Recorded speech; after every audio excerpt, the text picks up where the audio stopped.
자, 3번으로 넘어갈게요. 가장 어려웠던 문제. 3번은 사실은 문제를 보는 순간 여러분들이 어떤 생각을 하시면 좋냐면 딱 봐요. 그러니까 제가 항상 학생들한테 독해 수업할 때 하는 얘기가 있는데 제시문을 이렇게 가까이서 보지 말고 좀 이렇게 원간에서 멀리 보라고 말을 해요. 제가 앵글을 멀리 해볼게요. 여러분 다 멀리 보세요. 숫자에 대한 얘기가 굉장히 많고요. 그 다음에 딱 봐도 뭔가 계산을 해야 될 것 같고요. 보기가 생긴 꼬라지를 봐도 가령 2번, 3번, 4번, 5번 전부 계산 문제죠. 자, 이 문제는 그냥 1번 찍고 넘어가는 게 제일 좋은 전략이라고 제가 말씀을 드립니다. 아니 무슨 제시문을 읽지도 않고 보기만 보고서 1번을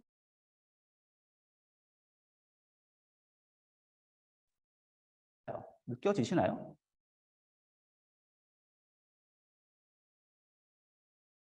다시 1번 보기랑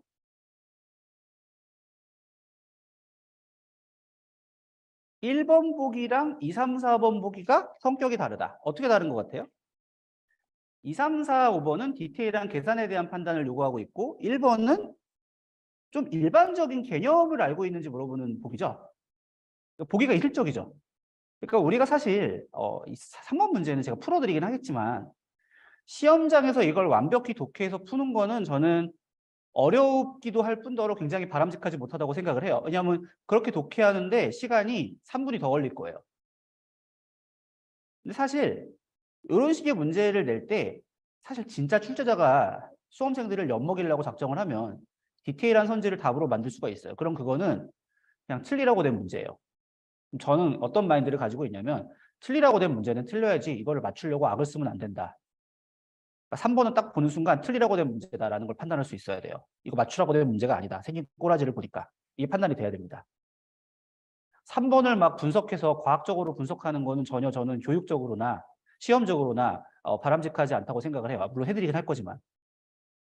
그럼 제가 왜 1번을 찍으라 그랬냐? 자, 한번 읽어볼게요. 그러니까 만약에 저보고서 언어논리 시험을 보라 그러면 저는 생긴 것만 보고서 그냥 1번 찍고 넘어가요. 맞으면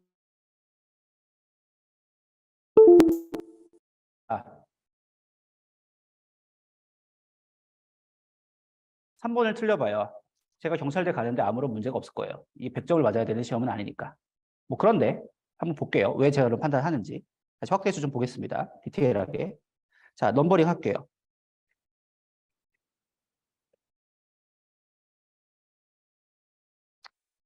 자, 일단 몇 가지 그 개념들을 알려줍니다. 별자리 얘기인데요. 켄타우로스 알파별과 마차부자리 알파별 뭔지 모르겠어요, 저는. 카펠라라고 한대요. 겉보기 등급은 0.1, 0.1이라서 지구에서 볼 때 거의 같다. 아, 여기서 우리가 일단 하나의 개념을 알 수 있어요. 겉보기 등급은 지구에서 볼 때의 밝기를 말하는구나. 왜냐면은 실제 별의 밝기랑 지구에서 보는 밝기랑은 다르겠죠. 왜냐하면 거리가 떨어져 있으니까. 그러니까 겉보기 등급은 지구에서 볼 때 기준. 그 다음에 이거 좀 중요한 정보죠.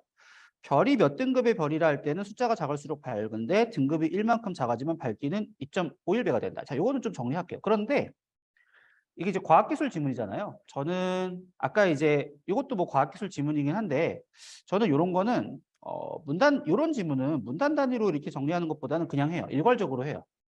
그래서 그냥 어떻게 알 수 있느냐? 일단 여기서 첫 번째 우리가 알 수 있는 정보 겉보기 등급은 어디서 보는 거다? 지구에서 보는 기준이다. 체크하시고 그 다음에 등급이 한 등급이 떨어질 때마다 밝기가 2.51배 증가한다. 자, 그러면은 등급이 두 등급이 떨어지면 밝기는 2.51배의 제곱으로 증가하는 거죠. 그러니까 등급이 낮을수록 밝은 별이고 그 다음에 또 뭘 할 수 있냐면 거리가 달라요. 켄타우루스 자리 알파별은 태양계와 가장 가까운 항속으로 1.3파섹. 파섹이 거리의 단위래요. 몇 광년이고 몰라 이런 거. 카펠라는 14파섹. 이는 켄타우루스 알파별과 비교하여 10배 이상. 1.3에 14가 10배 이상이니까. 그 다음 이런 말이야. 빛의 세기는 거리의 제곱에 반비례하여 감소한다. 자, 이런 거 굉장히 중요한 정보예요. 우리 과학 지문 읽을 때. 딱 정리해야 돼요. 또 뭐 정리하냐면은 자, 이번엔 빛의 세기. 자, 반비례기호 이렇게 쓰죠. 이렇게 쓰게 되면 빛의 세기가 거리의 제곱에 반비례하여 감소한다. 이렇게 보시면 돼요. 자, 그 다음에 따라서 뭐 그런가 봐요. 근데 우리 눈에는 카펠라가 켄타우로스 알파벨과 비슷한 밝기고 100배만큼 밝아야 하는데 뭔 소리인지 모르겠어요. 저 이거. 잘 모르겠어요. 이거 이해하려고 그리고 할 필요가 없어 보여요. 저는. 그냥 그런가 보다 하는 거예요. 근데 겉보기 등급을 알면 거리로부터 실제로 얼마나 밝은지를 알 수 있고 거꾸로도 가능하다. 거꾸로는 가능하냐면은 표준거리로 가정하고 별의 밝기를 계산할 수 있다. 자, 그러니까 이 얘기는 무슨 말이냐면 결국 이 얘기가 되는 거예요. 우리가 겉보기 등급이랑 겉보기 등급을 알고 거리를 알면 뭘 할 수 있다? 절대 등급을 알 수 있다는 얘기가 돼요. 여기까지 내용을 보면. 맞죠? 별의 밝기. 이게 뭐야? 절대 등급이니까. 그런데 그래서 1번 보시면 이거죠. 겉보기 등급과 거리를 알면 절대 등급을 알 수 있으니까 당연히 절대 등급과 겉보기를 알면 거리. 그러니까 이 세 개는 같이 알 수 있는 거겠네. 그래서 1번이 답인 거예요. 그냥 이렇게 치고 넘어가는 게 제일 좋아요, 사실. 여기까지만 읽고도. 왜냐면 그 밑에는 일일이 다 계산을 해야 돼요. 근데 사실 저는 그러니까 문제를 많이 풀어봤으니까 진짜 출제자가 작정하고 여러분을 엿먹이려고 하지 않는 이상은 웬만하면 그런 디테일한 계산을 일일이 요구하는 걸 답으로 만들진 않는다. 일반적으로 그렇다는 거예요. 4문단을 보면 또 절대 등급 켄타우로스 카펠라 4.8 0.5 캐양 돌아버리는 거죠. 시험장에서 이런 거 어떻게 판단합니까? 물론 제가 해드리긴 할 건데 시험장에서 이거를 정확히 판단하는 거는 쉽지 않다. 제가 들어가도 거의 쉽지 않다. 사후적으로 해설은 할 수 있지만. 그러니까 이거를 정확히 판단을 하려면 이제 어떤 생각을 하면 돼요? 표를 그리면 돼요. 일단 지금까지 나온 별들의 목록을 다 열거를 해볼게요. 첫 번째 나온 게 켄타우로스 알파별.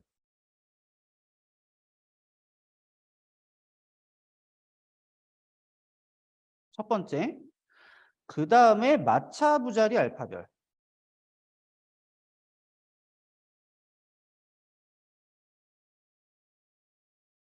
근데 얘를 뭐 약어로 뭐라고 한대요? 카펠라라고 한대요. 같은 거예요.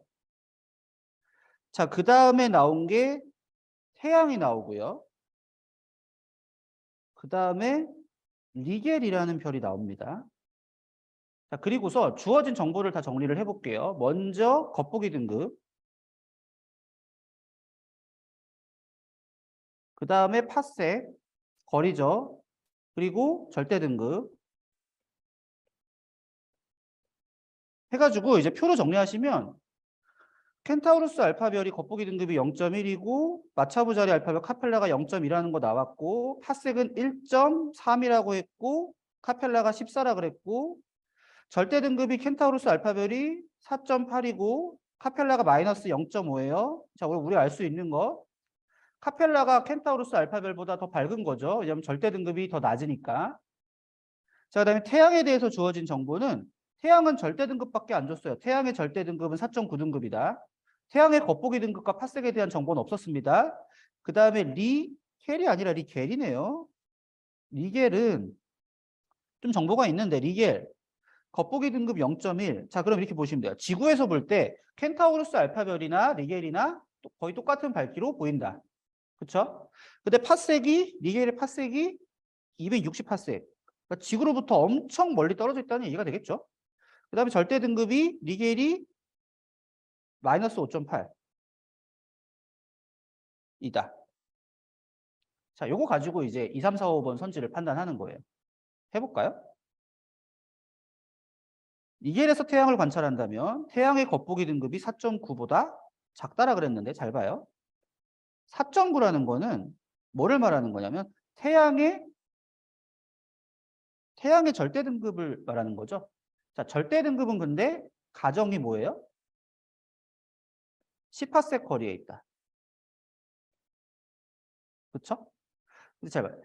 리겔의 파섹이 260파섹이면 리겔과 태양의 거리는 일단 10파섹보다는 무조건 먼 거죠. 그럼 실제로는 리겔이랑 태양의 거리는 10파섹보다 먼 거죠. 무조건 먼 거죠. 10파섹보다 먼 거죠. 그러면 거리가 멀어지면 당연히 밝기는 감소하겠죠. 거리가 멀어지니까 밝기는 감소하죠.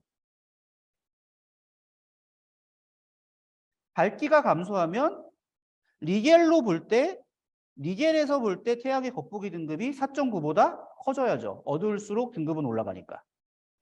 그러니까 얘는 4.9보다 작다가 아니라 크다라고 해야 되는데 이거를 시험장에서 어떻게 판단을 합니까? 물론 천재는 판단할 수 있겠지만 판단하지 않고 1번 치고 넘기는 게 5월 전략이라고 계속 말씀을 드립니다. 이거는 그냥 제가 해설을 해드리는 거지만 시험장에서 여러분들한테 이렇게 판단해서 풀라고 요구하기 어려워요. 1번 치고 넘어가는 게 제일 지혜로운 것이다. 자, 3번 볼게요.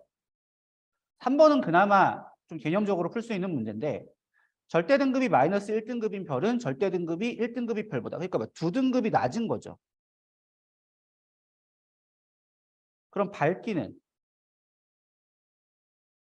2.51의 제곱만큼 올라가는 거니까 5.02배가 아니라 2.51의 제곱하면 약 6.3배가 밝다고 봐야겠죠. 그래서 틀렸어요.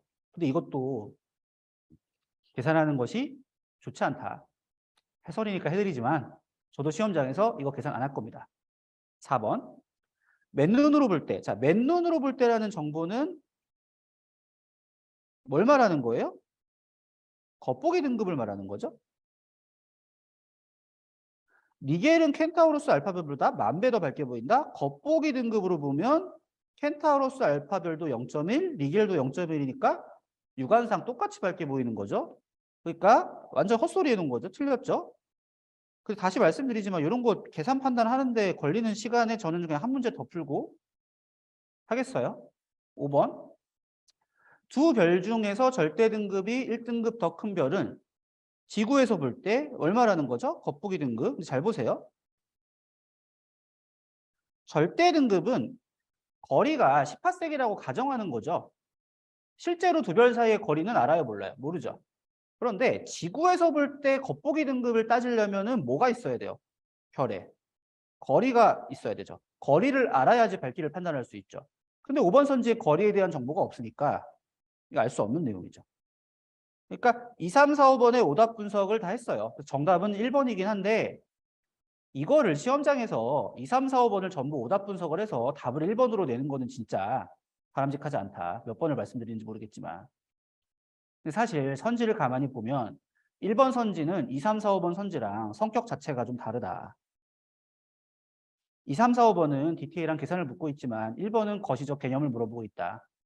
출제자가 진짜 여러분을 엿먹이려고 작정하지 않는 이상 웬만하면 일반적 개념을 물어보는 문제를 답으로 하는 것이 교육적으로 바람직한 출제인 건 맞아요. 너무 디테일한 정보를 답으로 하는 출제는 사실은 교육적으로 바람직하진 않아요. 하지만 엿먹어야겠다. 엄청나게 내가 변별력을 줘야겠다 하면 그렇게 낼 수도 있기 때문에 제가 이 3번 문제를 1번으로 찍으면 무조건 100% 맞는다라고 장담을 못 드려요. 그런데 이렇게 말씀드릴 수는 있어요. 이런 문제 1번으로 찍으시면 정답률 70%는 됩니다. 이렇게는 말씀을 드립니다. 그러니까 여러분들이 70%의 정답률로 1번으로 찍을지 아니면 100%의 정답률을 위해서 제가 했던 이거 다 분석하고 있을지는 여러분의 선택인데 저는 추천드리지 않습니다. 이거 시험장에서 어떻게 합니까, 솔직히? 선생님들이 사후적으로 해설하는 거랑 시험장에서 문제 푸는 거랑은 상황 자체가 완전히 다르기 때문에 학생 입장에서 이렇게 풀 수 없는 방식이라면 저는 여러분들한테 추천하고 싶지 않아요. 3번 문제의 정답이 1번이다라고 말씀을 드리고요. 자, 그 다음에 4번 문제를 마지막으로.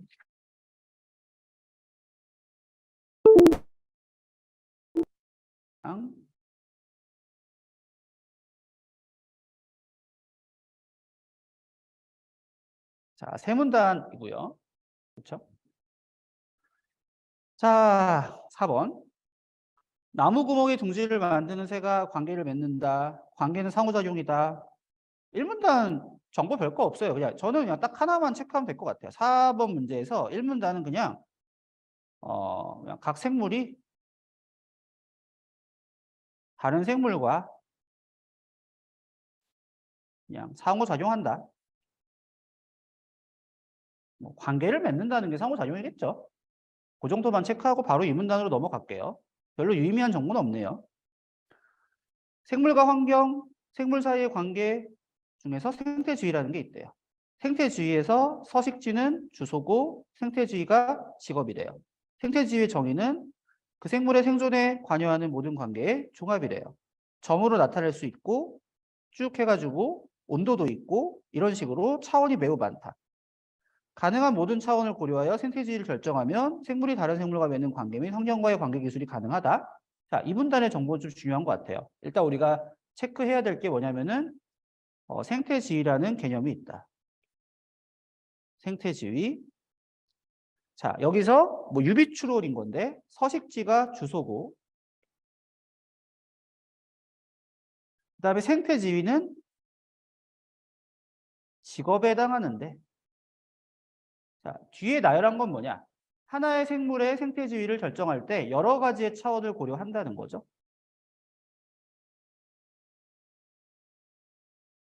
그러니까 한 가지의 차원만을 고려해서 생태지위를 결정하는 게 아니고 여러 가지의 차원을 동시에 고려해서 생태지위를 결정한다. 이 정도로 파악하시면 될 것 같아요. 3문단. 최근 생태학자들이 생태지위에 관심이 크대요. 왜 그러냐? 생태주의 관점에서 종의 생존을 다양한 방식으로 조명할 수 있는데 자, 중요한 정보 같네요. 일단 생태지위를 표시하는 차원들이죠. 여러 개니까 결정하면 하나의 생태지위에는 하나의 종류의 생물밖에 살 수 없다. 차원이 완전히 결정되면 하나의 생태지위당 하나의 생물밖에 살 수 없다. 이 때문에 하나의 생태지위가 공석이고 두 종이 경쟁한다면 하나는 도태된다. 즉 하나밖에 생존하지 못한다. 이것을 뭐라고 한다?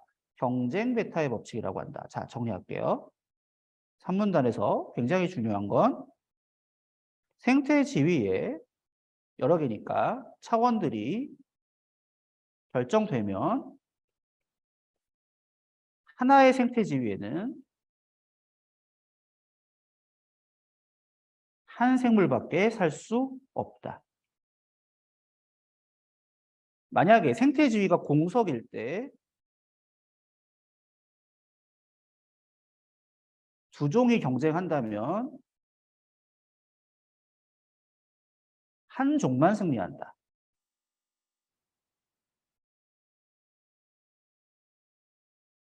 하나의 종당 하나의 생태주의밖에 주어지지 않는다. 경쟁은 다양하다. 밑에는 다양하다는 얘기니까 안 읽어요.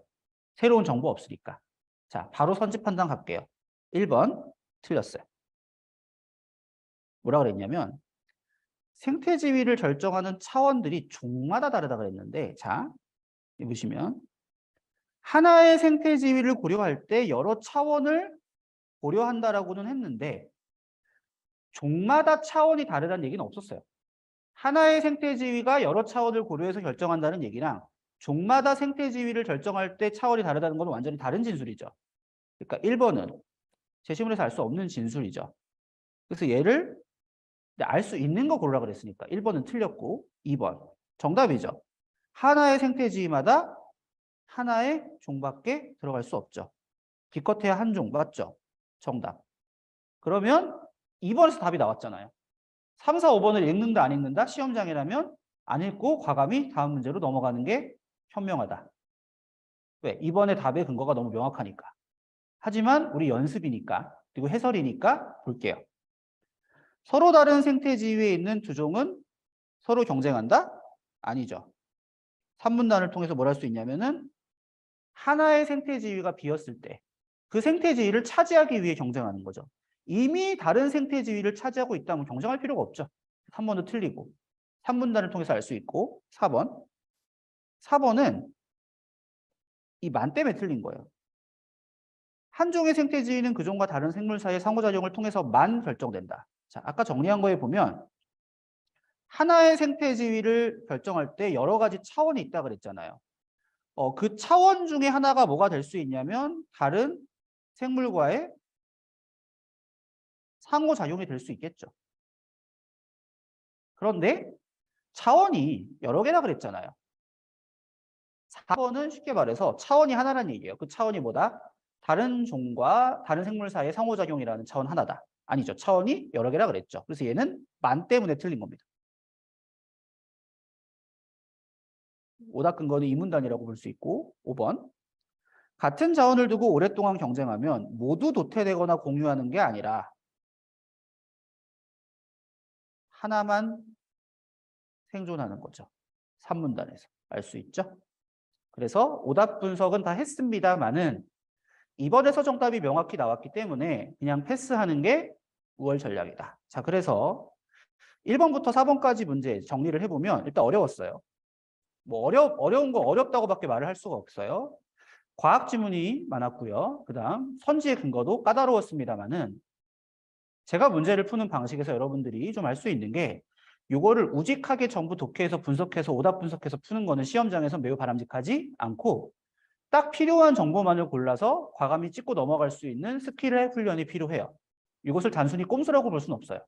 이것은 문제풀이 전략적 측면이 훈련이 돼야 됩니다. 그래서 언어 논리가 꼭 무조건 우직하게만 공부한다고 좋은 과목은 아니에요.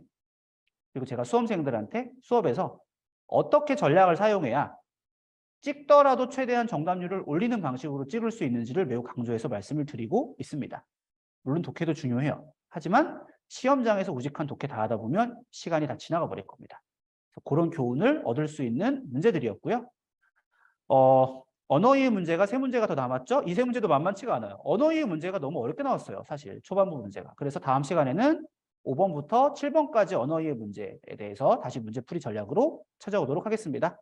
네, 첫 번째 해설 강의 듣느라고 수고 많으셨고요. 저는 독편사 편입논술학원에서 경찰대 언어논리 강의하고 있는 김현수 선생님이었습니다. 여러분 안녕히 계세요.